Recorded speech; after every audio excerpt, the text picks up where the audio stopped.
친구들 안녕. 어느덧 한 해의 절반이나 지나서 벌써 6월이 찾아왔는데요. 우리 친구들은 1년 동안 세웠던 계획들을 잘 따르고 실천하고 있나요? 전도사님은 이번에 세웠던 계획들 중 상당수는 아직 실천하지 못했는데요. 그럼에도 딱 하나 지키고 있는 게 있어요. 그게 무엇일까요? 그건 바로 매주 이 시간에 모여 말씀을 듣는 것이에요. 우리 어린이주일학교 친구들도 매주 말씀 앞에 모여 앉아 이렇게 하나님의 말씀을 듣고 또 교제하는 시간이 무엇보다 귀한 시간이라는 것, 다른 어떤 계획들보다 중요한 것이라는 것을 꼭 기억해서 앞으로도 이렇게 매주 이 시간에 모여 앉아 예배드릴 수 있는 친구들로 성장한다면 좋을 것 같습니다. 자, 그럼 우리 이제 다 함께 큰 목소리로 찬양하며 주일 예배를 시작해 볼까요?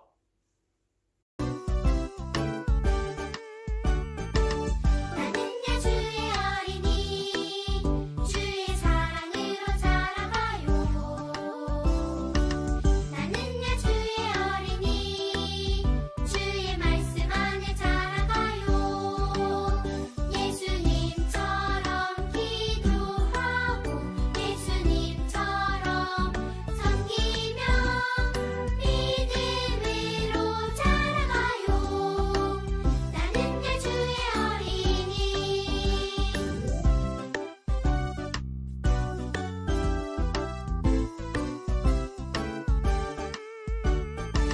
나는야 주의 어린이 주의 사랑으로 자라가요.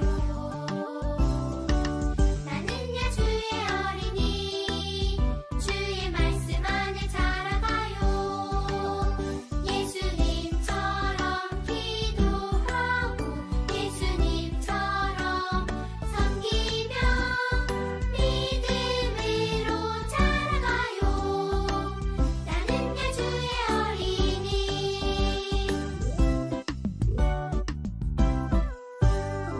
사도신경으로 우리의 신앙을 고백하시겠습니다.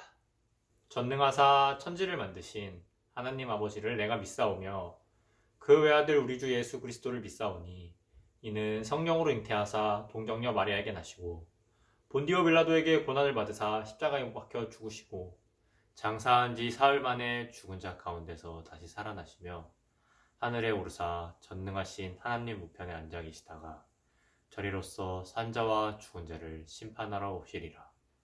성령을 믿사오며 거룩한 공예와 성도가 서로 교통하는 것과 죄를 사하여 주시는 것과 몸이 다시 사는 것과 영원히 사는 것을 믿사옵나이다. 아멘. 오늘의 예배를 위해 김병훈 어린이 대표 기도하겠습니다. 하나님 아버지, 오늘 특별히 대표 기도로 섬기게 해주셔서 감사합니다. 귀한 예배를 통해 우리 친구들이 하나님 앞에 더 다가설 수 있고 기도할 수 있게 해주세요. 특별히 아름다운 6월을 시작하여 친구들이 학교 생활, 교회 생활, 가정 생활 속에서 주님이 지켜주시고 공부도 잘하고 즐겁게 지낼 수 있도록 축복해 주세요. 이 자리에 함께하지 못한 다음 친구들도 주님의 귀한 말씀을 전해주세요. 전도사님 말씀 귀담아 듣고 한 주 동안 잘 실천할 수 있게 인도해 주세요. 예수님의 이름으로 기도합니다. 아멘. 오늘 함께 읽어볼 성경 말씀은 마태복음 16장 15절에서 16절. 마태복음 16장 15절에서 16절 말씀인데요. 다 함께 찾아볼까요?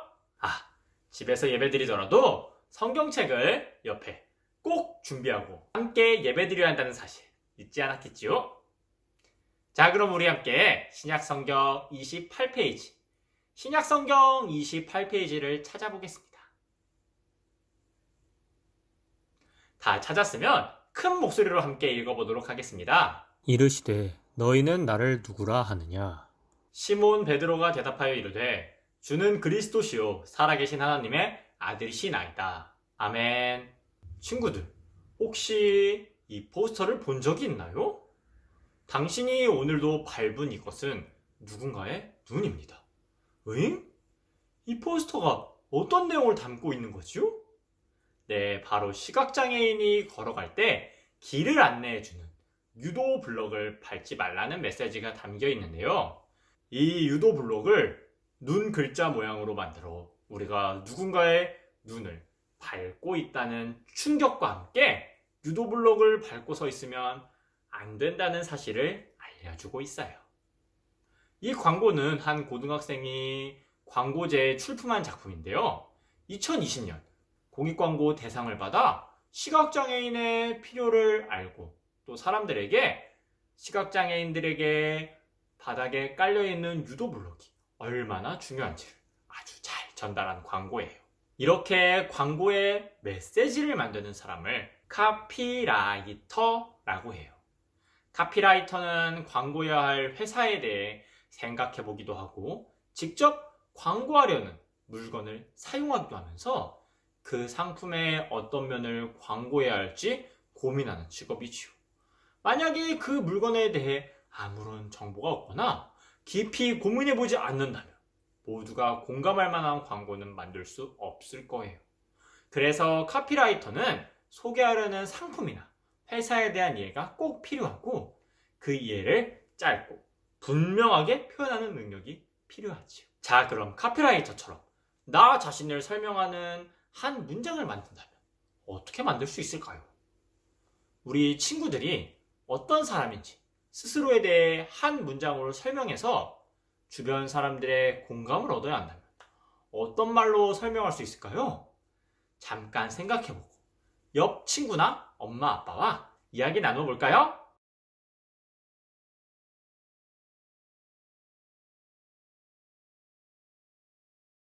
네, 어땠나요?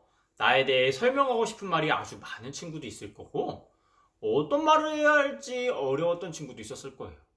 아무래도 평소에 스스로 나 자신에 대해 고민하거나 생각했던 친구들이라면 조금 더 쉬웠겠죠? 자, 그렇다면 이번에는 예수님은 어떤 분이신지 한 문장으로 설명해 볼까요?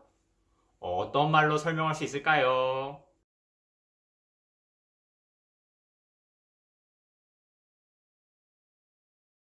어때요? 친구들이 경험하고 만난 예수님의 모습이 친구들의 입술을 통해 잘 표현되었나요? 세상 사람들은 예수님을 그저 훌륭한 선생님, 사람들의 모범이 되는 분 정도로만 생각하죠. 그렇다면 성경에서 말하는 예수님은 어떤 분이실까요? 세상 사람들이 말하는 것처럼 예수님은 훌륭한 선생님이실 뿐일까요? 오늘 말씀을 통해서 이 질문에 대한 답을 알아보겠습니다. 어느 날 예수님이 제자들과 함께 빌립보 가이사라라고 하는 지방에 가셨을 때 예수님은 제자들에게 질문을 하나 던지셨어요. 사람들이 나를 누구라고 하느냐? 그러자 제자들이 말했죠. 어떤 사람들은 세례 요한이라고 합니다. 또 어떤 사람들은 엘리야라고 합니다. 또 어떤 사람들은 예레미야나 예언자 가운데 한 사람이라고 합니다. 사람들은 예수님이 놀라운 기적을 보이시거나 하나님의 말씀을 전하시는 것을 보고 예수님이 특별한 분이시라고 생각했어요. 예수님이 보여주신 모습들은 분명히 보통 사람들과는 달랐거든요. 그래서 사람들은 예수님을 보면서 광야에서 회개하라 라고 외쳤던 세례 요한을 떠올리기도 했고 엘리야나 예레미야와 같은 훌륭한 선지자라고 생각하기도 했어요. 하지만 그들은 예수님이 분명 특별하신 분 같긴 한데 어떤 분이신지 제대로 정확하게 알지는 못했답니다. 예수님은 다시 질문하셨어요. 그럼 너희는 나를 누구라고 하느냐? 사람들은 예수님에 대해 제대로 알지 못했지만 예수님과 함께 생활하며 3년 동안 많은 가르침을 받았던 제자들은 누구라고 말했을까요? 누구라고 말했을까요? 이렇게 예수님이 질문하셨던 가운데 제자 중 한 사람인 베드로가 대답했어요. 주님은 그리스도시며 살아계신 하나님의 아들이십니다. 베드로는 예수님을 그리스도라고 고백했어요. 여러분, 그리스도가 무슨 뜻인지 알고 있나요? 네, 맞아요. 전에 배워보았듯이 그리스도는 구원자라는 뜻을 가지고 있답니다. 즉, 베드로는 예수님이 사람들의 죄를 용서하고 이 땅에 구원자로 오신 분이라고 고백한 거예요. 베드로는 예수님을 그리스도라고 고백했을 뿐만 아니라 하나님의 아들이라고도 고백했어요. 하나님의 아들은 무슨 뜻인가요? 하나님이 사람들을 구원하기 위해 이 땅에 보내신 분이라는 뜻이에요. 다시 말해 베드로는 예수님에 대해서 우리를 구원하시기 위해 하나님께서 이 땅에 보내신 분이시라고 정확하게 고백한 거랍니다. 베드로는 예수님에 대해서 하나님이 우리를 죄로부터 구원해 주시기 위해 보내주신 분이자 하나님의 아들이라고 고백했어요. 베드로가 이렇게 고백을 할 수 있었던 것은 하나님이 베드로에게 예수님이 누구이신지 모두 알려주셨기 때문이에요. 친구들, 세상 사람들은 예수님에 대해 가난한 사람들을 도와준 사람, 많은 사람들의 삶의 모범이 된 사람, 도덕적으로 훌륭한 사람이라고만 생각할 수 있어요. 하지만 오늘 말씀을 통해 예수님은 단순히 훌륭한 삶을 살았던 분만은 아니라는 것을 알 수 있지요. 베드로의 고백처럼 예수님은 우리의 주님이시고 그리스도시며 하나님의 아들이세요. 친구들, 이 사실을 믿나요? 단순히 교회에서 예수님은 이러한 분이야. 또 엄마 아빠가 하나님과 예수님은 이러한 분이시란다. 이러한 분이 너를 위해 십자가에 달려 돌아가신 거야. 라고 말하는 것을 듣고 그냥 그렇구나. 나 이 문제 정답이 뭔지 알아. 라고 생각해서는 결코 안 돼요. 우리가 지식적으로 예수님을 아는 것도 중요하지만 다른 사람들의 생각이나 의견이 아니라 우리 친구들 스스로가 예수님이 어떤 분이신지를 생각하고 고민하며 스스로의 고백으로 예수님은 나를 구원하시기 위해 이 땅에 내려오신 구원자이시구나. 정말로 살아계신 하나님의 아들로 오셔서 내 죄를 대속해서 십자가에서 돌아가셨구나 라는 것을 스스로 우리의 생각으로 고백하고 인정할 때 우리가 우리의 죄를 사함받고 구원받아 천국에 들어갈 수 있는 거예요.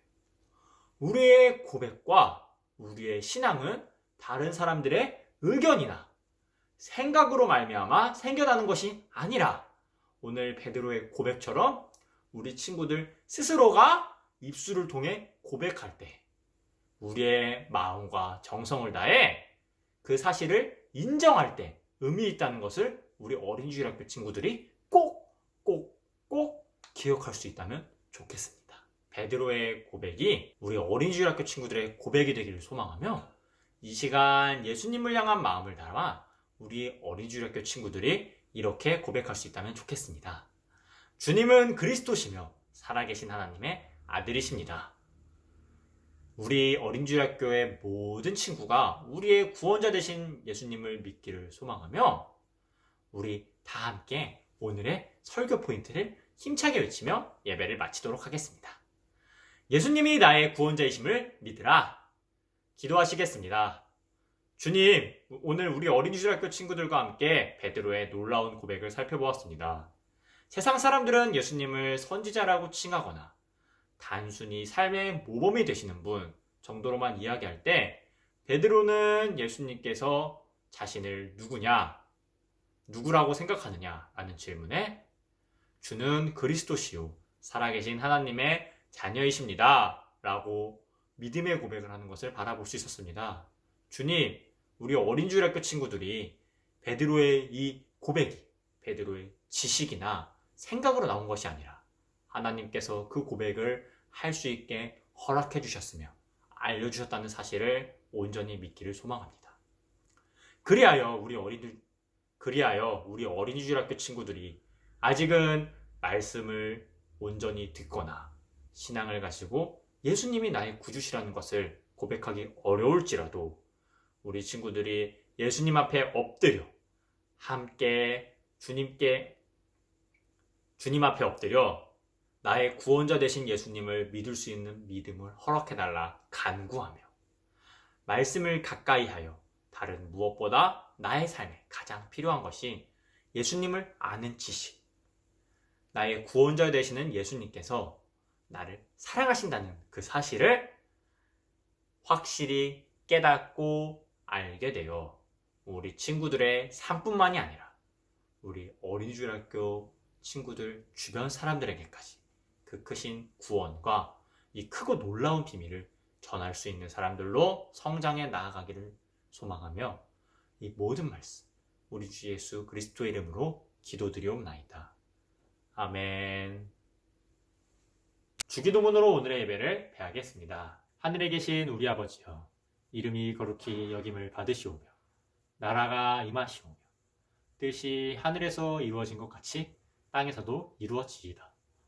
오늘날 우리에게 일용할 양식을 주시옵고 우리가 우리에게 죄 지은 자를 사하여 준 것 같이 우리의 죄를 사하여 주시옵고 우리를 시험에 들게 하지 마시옵고 다만 악에서 구하시옵소서. 나라와 권세와 영광이 아버지께 영원히 싸움나이다. 아멘.